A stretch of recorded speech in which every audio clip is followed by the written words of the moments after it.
নমস্কার বন্ধুরা, food cooking স্টুডিওতে আপনাদের সকলকে স্বাগত জানাই। আমি আজ যে রেসিপিটি নিয়ে এসেছি এটা হলো পেঁপে দিয়ে কচু শাক। তো চলুন দেখে নেওয়া যাক রেসিপিটি।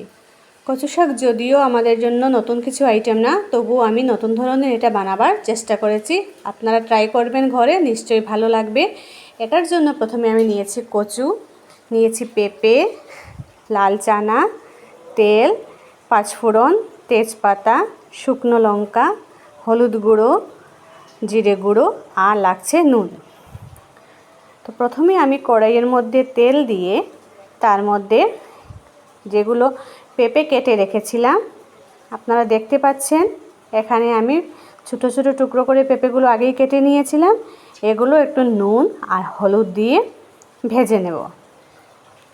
আপনারা ভাজবার সময় খেয়াল রাখবেন যাতে পেঁপেগুলো একটু পরিমাণ সিদ্ধ হয়ে যায়। কিছুটা পরিমাণ সিদ্ধ হলে পরে যখন আমরা শাকটা রান্না করব তখন তার মধ্যে বাকিগুলো সিদ্ধ হয়ে যাবে। আমার পেঁপেগুলো ভাজা হয়ে গেছে। তারপর আমি কড়াইয়ের মধ্যে আবার তেল দিয়ে এর মধ্যে ফোড়নের জন্য পাঁচফোড়ন দিয়ে দিচ্ছি। পাঁচফোড়নগুলো হালকা বাদামি রং হয়ে গেলে তার মধ্যে আমি শুকনো লঙ্কা আর তেজপাতা দিয়ে দেব। শুকনো লঙ্কা আর তেজপাতা একটু ভাজা হয়ে গেলে তার মধ্যে আমি কেটে রাখা কচুগুলো দিয়ে দেব।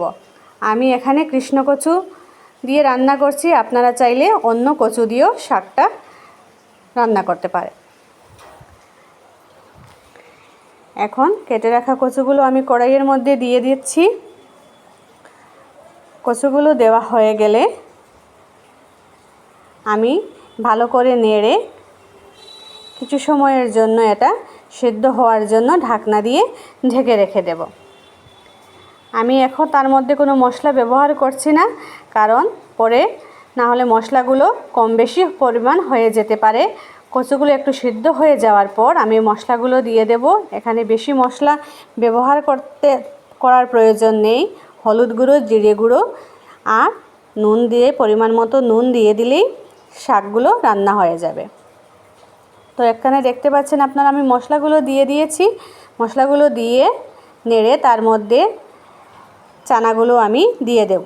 চানা আর ভেজে রাখা পেঁপে একসঙ্গে দিয়ে দেব। এখানে একটা কথা, যে চানাগুলো আমি ব্যবহার করেছি, চানাগুলো দিয়েছি শাকের মধ্যে, এগুলো আগে থেকে আমি সিদ্ধ করে রেখেছিলাম। তো সিদ্ধ চানাই আমি এখানে ব্যবহার করছি। আগের দিন আমি একটা ভিজিয়ে রেখেছিলাম, পরে এগুলো কুকারের মধ্যে সিদ্ধ করে তারপর আমি শাকের মধ্যে দিয়ে দিচ্ছি। বেশি সময়ের প্রয়োজন নেই, একটু নেড়ে চেড়ে দেখতে পাচ্ছি আমরা যে কচু শাক মোটামুটি রেডি হয়ে গেছে।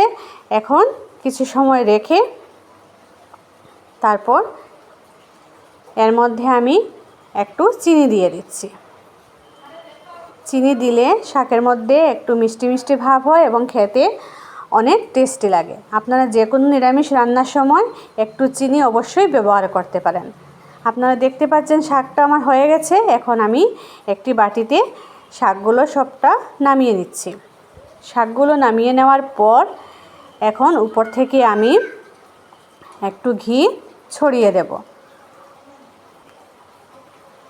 ব্যাস হয়ে গেল কচু শাক তৈরি। এটা আপনারা গরম গরম ভাতের সঙ্গে পরিবেশন করবেন। যদি ভিডিওটি ভালো লেগে থাকে তাহলে লাইক, কমেন্ট, শেয়ার করবেন এবং সাবস্ক্রাইব করে দেবেন। ধন্যবাদ।